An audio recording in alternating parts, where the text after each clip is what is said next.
Hello people, welcome back into this channel. So today we will talk about Instagram application, and I would like to show you the way how you can do the collaborative work with Instagram story only with iPhone. First thing you have to do is just open your Instagram application and make sure you are logged in with your account.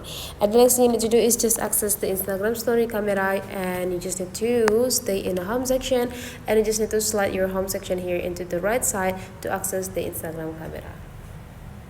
And now this is the Instagram camera, guys. Now the next thing you need to do is just go open the media that you want to post into your story.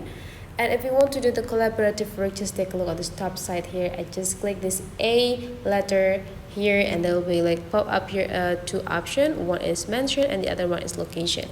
To do the collaborative work, go click mention, and then you just need to add the ID of your friends that you want to mention or do the collaborative work with.